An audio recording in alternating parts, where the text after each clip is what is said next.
Okay, so here's a video of me stripping the paint off my fender, because as you can see, I bought a new hood. Yeah, I think I put that down with my elbow. I gotta pop that out. It was 80 bucks, and it needs a repaint, but it's rot free, whereas my hood was all rotting from the inside out. So it's still a project hood. It's still not copy and paste, but it's more workable, it's more salvageable than my hood was. And if you look closely, it's Caspian blue. My car used to be Caspian blue, and I feel like it. So here we go. Those of you that don't know me or my channel, I have a 65 Mustang that I am doing a restoration of some sorts to a certain degree, and if you have interest in that, feel free to check out the rest of my channel and subscribe. If you don't, today I am going to be showing you the most cost-effective way to strip down your paint on your project vehicle to potentially a nicer level of paint beneath it. And this is only something that applies to those of you who can tell you have a really nice factory paint job beneath the paint on your car. If you don't have a way of being able to tell that, if you don't have an eye for it, and you don't know the history on the car or what have you, then I can't really help you. But by far, this technique is number 1, cost effective. Number 2, low maintenance. Number 3, low noise. Number 4, low energy, so you don't need an electrical cord, you don't need air, you don't need any of that. You just need a box of razor blades, a paintbrush, or something to keep the dust off of where you're working, your work area. 2 grits of sandpaper. I used 400 and 600. If you don't have body finesse, you might want to start with 6 and then jump up to 8. But for me, I really focused on trying to get the primer off as fast as possible, so I started with a more aggressive 400 grit. But the technique is simple. Just take a razor blade, a very sharp and brand new razor blade, put it in your hands at about a 45 to 35 degree angle. And if you have paint that has spider cracks, that you'll see here on the roof line, the vintage burgundy, what's left, you'll see primer poking through. Okay, those spider cracks are from the paint not adhering very nicely with the primer beneath it, therefore making the body color very easy to remove with a razor blade. This also happens to very frequently with different material paints. Certain paint manufacturers use different chemicals than others, and they'll kind of act like oil and vinegar with one another. Over the years, the paint will degas and they'll have reactions. They'll expand and contract differently, and so you'll get a very weak paint job. Now you can see I did a little test corner on that front of the fender, and I polished it up very quickly, and I was able to get the shine back through to match to the hood that I had recently bought. So I decided that this was a worthwhile risk to take on my car.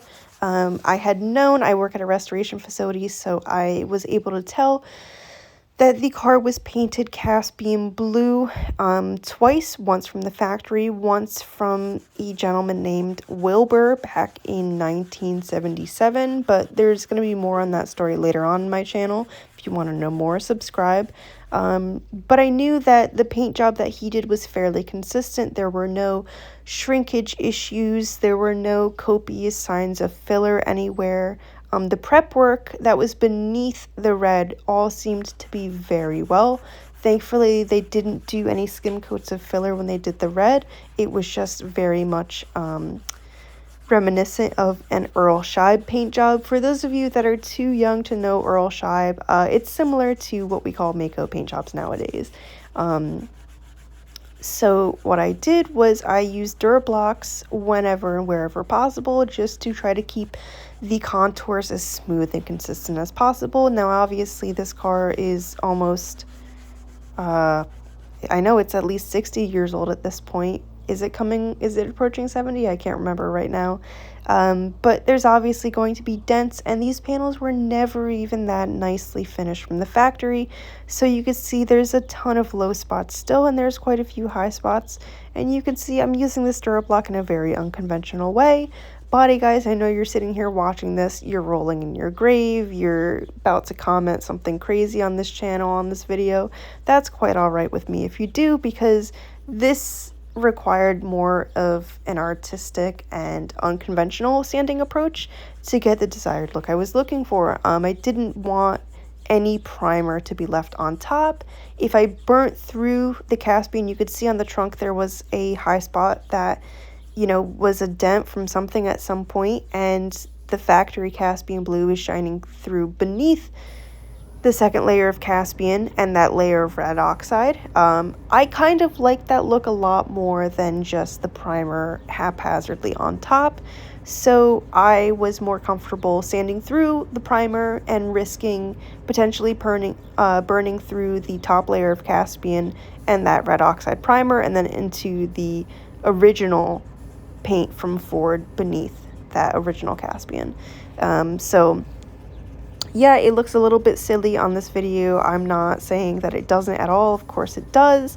I did try to cross-hatch consistently over larger panel surfaces, though, that being said.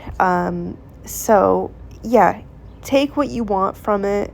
If you have more body finesse than I do, well, maybe this might inspire you to jump into this with a car that you don't want to do a bare metal respray on. Bare metal resprays, they take a ton of time. They take up a ton of space if you're going to actually do it right. And then, of course, the paint materials alone, nowadays, that's at least $2,000 for the amount of paint and primer you'll need, filler, sandpaper, thinners, solvents, so on and so forth.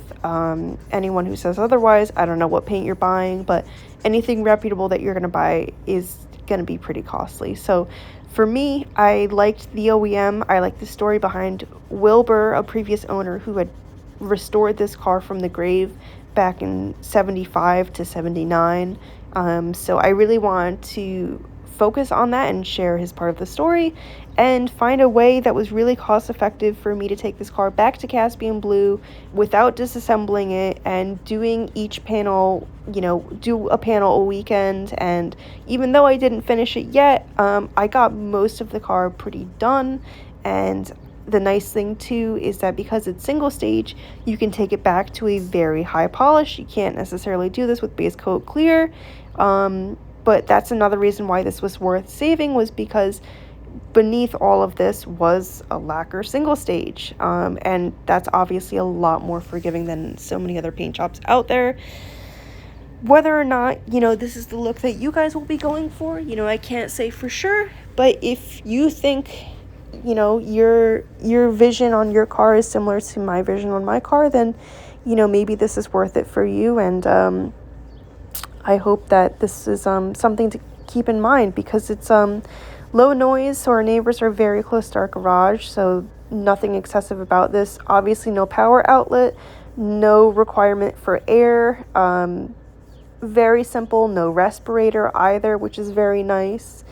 Just very entry-level way to make the finish on your car a little bit nicer than what you necessarily got.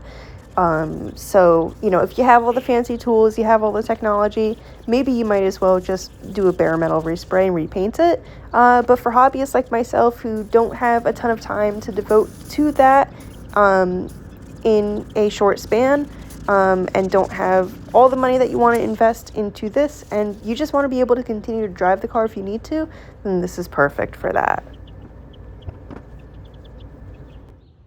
Lee, this section came out pretty good.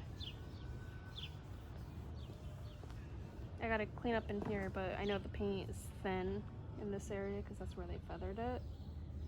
But the rest of it is really consistent. It's this little guy, but he's kind of cool. And then I just need to clean up this edge too. But all of this is really uniform.